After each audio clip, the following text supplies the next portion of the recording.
우리가 그 투자를 함에 있어서 가격이 빠지면 앞으로 끝없이 빠질 것이라고 생각하고요. 네네. 오르면 끝없이 맞아요. 오른다고 생각하는데 그 방향을 잡는 데 도움이 되는 가장 좋은 지표가 환율이다. 지금 이제 한 40대 분들 있잖아요. 네. 제 방송 보시는 분들 중에 이제 30대 후반도 많으신데 40대 분들도 많아요. 그러면 이분들은 지금 그러니까 집을 살 수 있으면 사면 좋은데 집을 사기가 좀 현실적으로 어려운 분들도 있거든요. 예, 그런 네. 분들한테는 달러 예금해라. 네. 이렇게 이야기하고 싶습니다. 달러를 예금으로 예, 해라. 그러니까 이제 좀 설명을 해주시죠. 그러니까 제가 그냥 가정합니다. 여러분, 제가 이제 전세 살고 있어요. 서울에 전세를 살고 있습니다.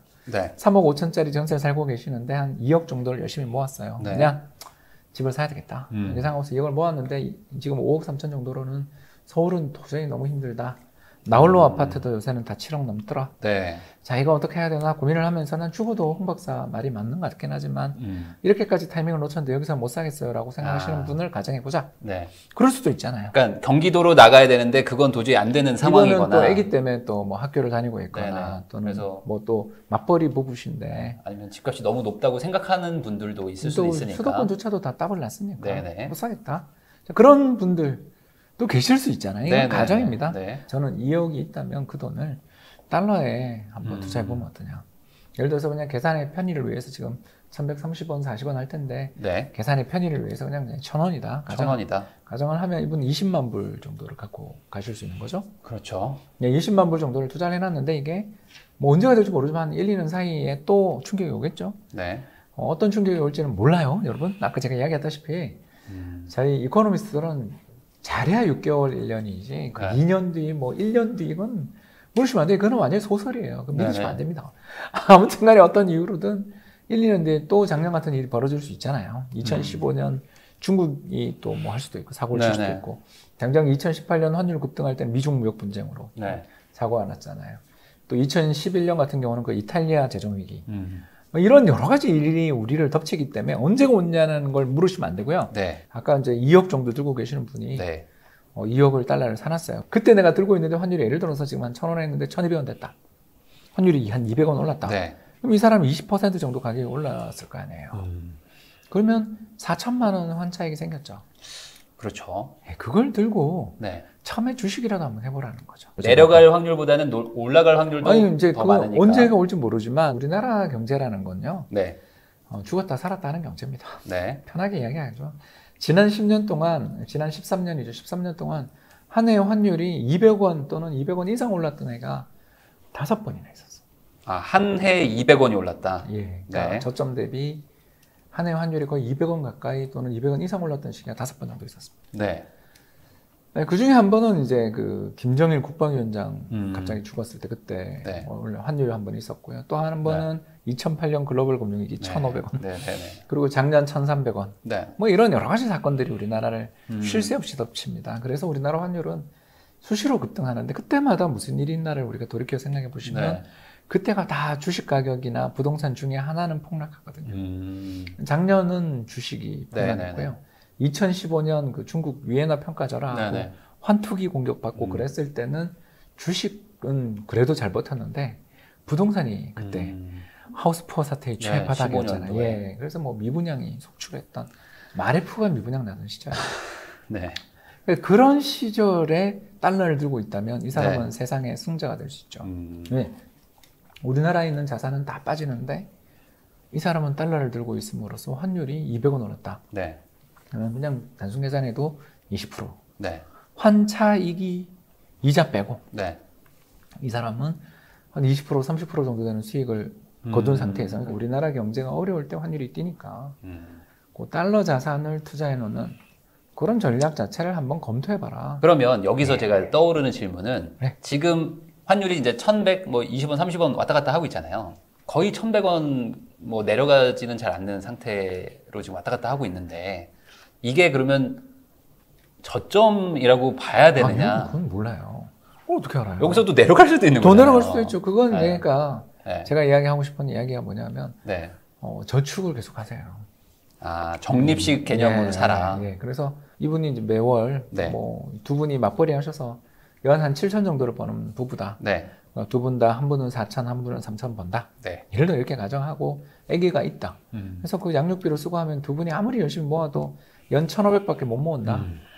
대부분이 그러지 않겠어요? 그죠? 네. 그 7천에서 1,500 모으는 것도 힘듭니다. 네네.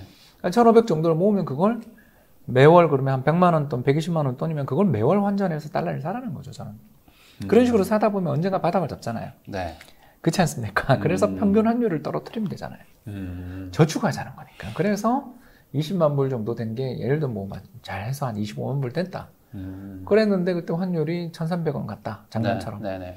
그러면 환차익이 20% 정도는 나잖아요. 평균 환율 대비. 네. 20% 나게 되면 이분이 가지고 있는 환차익이 5천만 원 정도 되잖아요. 네. 그러면 이제 저는 이분한테 제안하고 싶은 거죠. 자, 환차익 난 것만 가져와서 그걸로 뭘 해보자. 예, 주식이 폭락했으면 주식이라도. 그러면 제가 이해한 건 이건데, 그러니까 지금 1,100원이니까 어쨌든 1,100원이 어쨌든 이 국가 한국을 기준으로 봤을 때 저점에 가까운 가격인 거라고는 볼 수 있을까요? 외환위기 이후에 우리나라 달러에 대한 원화 환율이 평균이 1,250원이에요. 네. 요즘은 이제 조금 더 내려갔을 수 있는데 그래서 네. 저는 개인적으로 그냥 1,200원 밑에서는 감사합니다 그러고 달러를 사고요. 그러니까 지금 어느 정도 좀 하향이 돼 있는 상태인 거는 어느 정도는 뭐 통계적으로 맞으니까. 맞는데 이제 올해 3월인가 2월에 기록했던 1,070원이 바닥인지 네네네. 아니면 거기보다 더 밑에 깨고 내려가는 게 바닥인지는 그럼 우리도 모르고 귀신도 네네. 모르는 거죠. 그렇지만 이 적립식으로 달러 투자하기 스타트하기 좋은 시절인 건 맞다. 예, 나 빼드는 된다. 네. 베리구스는 아니어도. 통계적으로 어쨌든 예. 지금 하향에 있으니까. 그렇죠. 하방에. 그럼 여기서부터 이제 찬찬히 시작을 하면 한 2, 3년을 모으자는 거죠. 또 위기가 올 수도 있는 그러니까 거니까. 무역 흑자가 나는데도 환율 급등했잖아요, 작년에. 네. 그러니까 이걸 아무도 모르거든요. 어디서 터지는지를 몰라요, 우리가. 그걸 모르는 걸 예측하려고 들지 말고. 네. 왜냐하면 우리가 예측해서 맞은 적이 없잖아요. 네. 아니, 집을 못 샀다니까. 네. 그 정도 예측력이 있었다면 지금 주식을 했든지 부동산을 했겠죠. 이미 집을 갖고 계셔야죠. 네네네. 그러니까 우리 네. 포기하자니까요. 마음 편하게 재택합시다. 자, 1 달러를 사자. 네. 1,200원 밑에서는 사자. 그러다가 어느 날 뉴스를 틀었더니 환율이 200원 뛰고 나라가 망하고 주식이 폭락했다 아니면 부동산이 드디어 폭락했다 그런다. 네. 그럼 주식을 사자. 자, 2. 자, 질문이 나옵니다. 박사님, 근데 집은 비싸잖아요. 네. 이럴 때 제가 항상 이야기하는 게 경매 좀 제발 좀 보라고. 경매. 예, 그러니까 경매가 이런 쫄보들한테 최고 좋습니다. 이게 굉장히 좋은 신호라는 거거든요. 저 같은 쫄보가 이제 그걸 활용하는데 네. 제가 엄청 쫄보거든요. 네. 제가 20대 때 투자했다가 주식했다가 완전히 말아먹고 죄송합니다. 쫄딱 망하고 네. 정말 그 주식을 하면 사람이 아니다라고 외치던 사람이 접니다. 증권사를 다녔으면서. 네. 증권사 다닌다고 주식 잘한다는 편견 그런 거 버리세요. 네. 정말 주식은 어렵습니다. 자, 계속 하자면 저 같은 경우에 2015년에 이제 그때 운용기관에서 우리나라를 대표하는 운용기관에서 이제 사표를 내고 나왔어요. 네. 위협분하고 하도 안 맞아가지고 도저히 못 살겠더라고요. 직장 생활에서 위협분하고 안 맞으면 진짜 힘들잖아요. 네네. 정년까지 보장되는 직장인데도 사표를 냈어요. 내고 나오면서 제가 그냥 그때는 그 기관이 있는 동안에 한국 국민주식을 하면 안 되니까 달러로 다 예금을 해놓고 나왔는데 그때 환율이 1,300원이 된 거예요.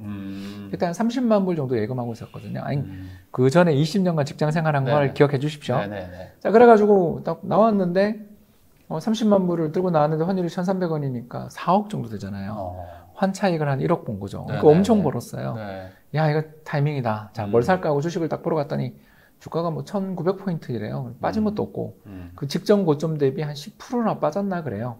그러니까 주식은 살 게 없더라고요. 자, 어떻게 해야 되나 고민하고 있는데 그때 지나가는데 여의도에서 이제 구직 활동을 한다고 지나가는데 여의도역 앞에서 어떤 분이 손님 제발 이거 뭐 설명서를 좀 보래요. 봤더니 미분양난 아파트를 하고 있더라고요. 근데 그걸 들고 난 다음에 그 다음 공덕동에 있는 회사를 역시 또 면접을 보러 갔는데 거기 갔더니 또 그 공덕동에도 그 유명한 그 분양 모델하우스가 거기 아주 큰 빈 땅에 있습니다. 그 공덕에 있는 등기소 옆에 있습니다. 거기도 또 저를 잡는 거예요. 그래서 야, 이거 굉장히 중요한 신호다라고 생각했거든요. 야, 이렇게까지 이렇게 좋은 자리인데 저는 여의도는 신길동이었고요. 거기는 부가현동이었습니다. 그때 정말 좋은 자리, 정말 좋은 자리들이죠. 네. 뭐 다 20억입니다. 네네네. 예, 그때 분양가가 6억 안 했죠. 자, 아무튼 그걸 들고 고민을 하고 공부를 했어요. 예, 어떻게 해야 될 것인가. 지금 부동산인 것 같은데 그때 그래서 경매 쪽에 이제 자문을 했어요. 제가 돈을 내고 경매 컨설팅 하시는 분들 중에 믿을 수 있는 분들 나가서 어떻게 생각하세요? 그랬더니 지금 경매하기 너무 좋은 때다. 그러니까 그 10억짜리 아파트가 9억에 감정평가되고 낙찰은 7억에 되는데 전세가 얼마에 나가고 있었냐면 제가 봤던 물건이 6억에 나가고 있었어요. 네. 그리고 그 분도 보니까 명도가 어렵지 않은 네. 물건이었어요. 이걸 사라 그러더라고요. 근데 제가 도저히 무서워서 못 사겠더라고요. 경매는 무서워서. 그러니까 그냥 미분양을 샀어요. 네. 이게 더 안전하다. 네. 네. 그때 미분양이 가파르게 2014년부터 서울 아파트 미분양이 줄기 어마어마했죠. 시작했었어요. 아니 그 전에는 어마어마했었죠. 예, 근데 그게 부동산 시장에 대해서 사람들이 부동산을 사면 다 망한다. 그 공포가 시장을 지배하는 시장이었고요. 2014 제가 이제 16년에 샀으니까 16년까지 굉장히 빠르게 줄고 있었고 실제로 이제 신길동 미분양을 보러 갔는데 바로 제 눈앞에서 좋은 자리들이 다 소진되는 걸 눈앞에서 봤어요. 그래서 이제 저는 부가연동으로 갔는데 이 사례에서 느끼시는 것처럼 여러분들 아까 이야기한 것처럼 이게 두 가지의 이익이 있어요. 첫 번째, 자 원금 대비 벌고 시작했으니까 값싸게 사서 물리더라도 이미 번 걸로 집이 생기죠. 두 번째, 시장에 감정평가액 대비 낙찰가율이 80%에 70%에까지 떨어지는 누구나 시장에 대해서 비관하고 있는 시기가 항상 지나고 보면 그때가 제일 좋은 시기죠. 그러니까 너무 우리가 그 투자를 함에 있어서 가격이 빠지면 앞으로 끝없이 빠질 것이라고 생각하고요. 네네. 오르면 끝없이 맞아요. 오른다고 생각하는데 그 방향을 잡는 데 도움이 되는 가장 좋은 지표가 환율이다. 환율이 급등하면 야 이제는 좀 네. 이때 제일 싼 거 하나 잡자. 네. 그리고 아까 이야기한 것처럼 경매 공부를 해서 경매를 잡으셔도 좋고 그때는 미분양도 속출할 테니까 네. 무이자로 중도금 무이자 대출 받아 사면 되잖아요. 승계해서 샀어요 저도 그때. 그러면 이렇게 좀 여쭤볼게요. 왜냐면 이런 얘기를 들으면 나는 지금 현재 전세를 살아요. 그리고 이제 40대이시고 근데 어쨌든 버스는 지나갔어요. 한번 좋은 시절이 지나갔단 말이죠. 그래서 집을 살까 하는데 너무 비싼 것 같고 지금 박사님 얘기 들으니까 혹한단 말이에요. 왜냐면 달러가 한번 튄다. 우리나라에 무슨 위기든지 한번 올 거니까. 뭐 1, 2년 내는 네. 몰라도 3, 4년 내는 네. 한번 오겠죠. 한번 오면은 최소 뭐 10에서 20을 먹을 수 있는 시장이 있다면 그게 반복되어 왔다면 베팅을 해볼 만도 할 것 같단 말이죠. 네. 그러면 전세금을 빼서 월세로 가고 네. 그래서 목돈을 만들어서 이 계속 달러에 적립식으로 투자하는 거예요. 네. 이 방법은 어떨까요? 예, 자기를 믿으면 안 돼요.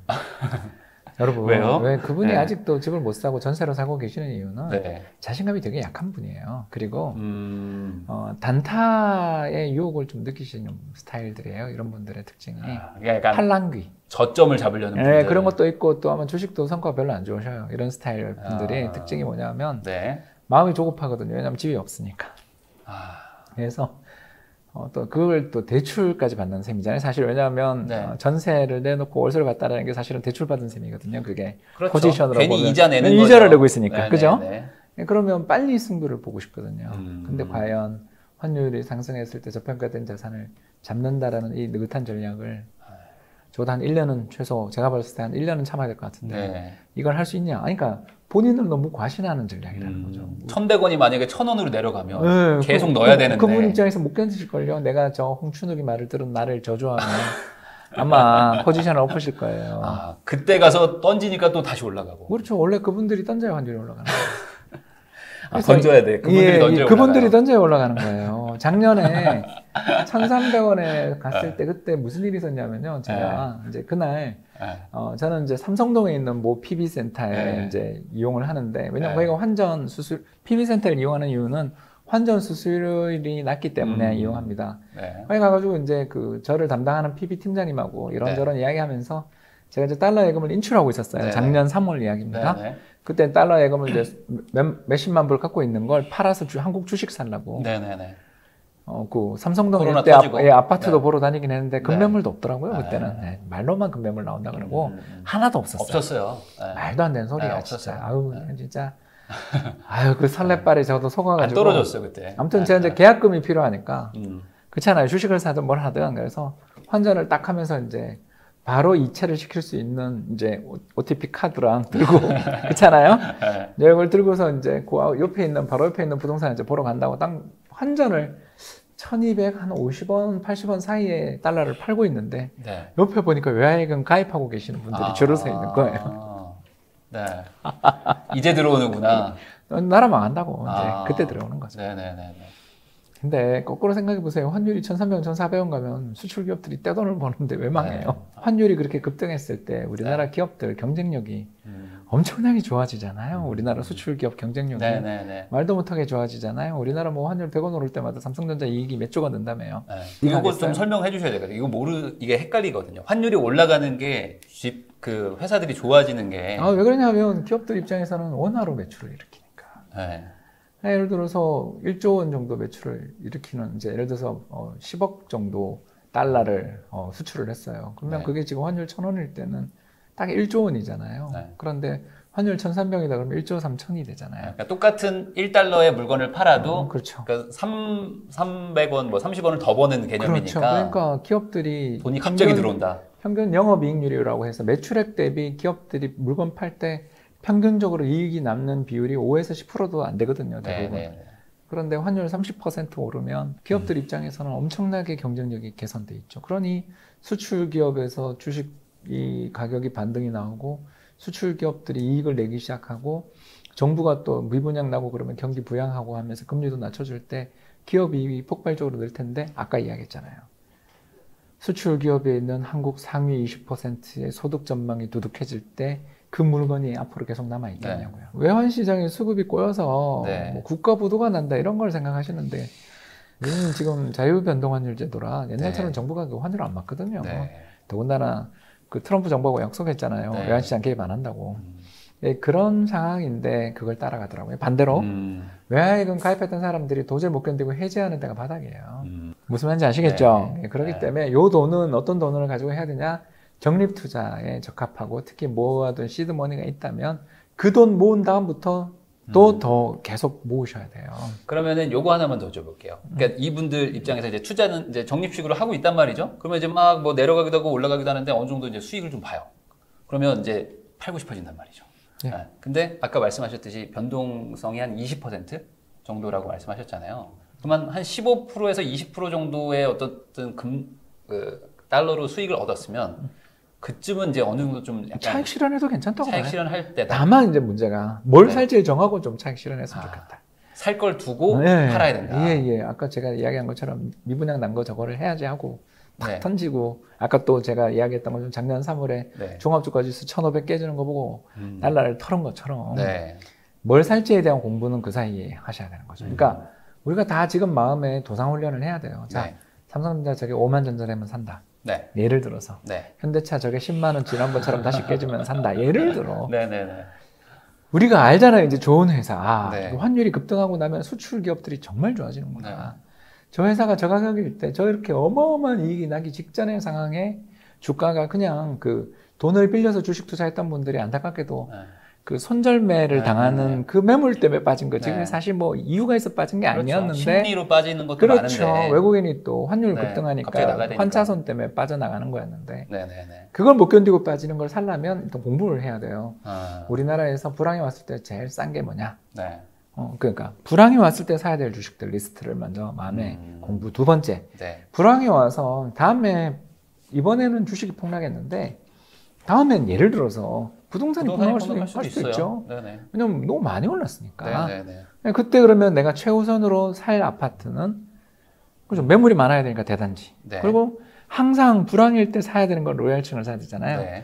그렇지 않습니까? 우리가 아는 게 왜냐하면 매매가 가능한 집들을 사야 돼요. 그렇지 않습니까? 불황에는. 불황의 철칙이잖아요.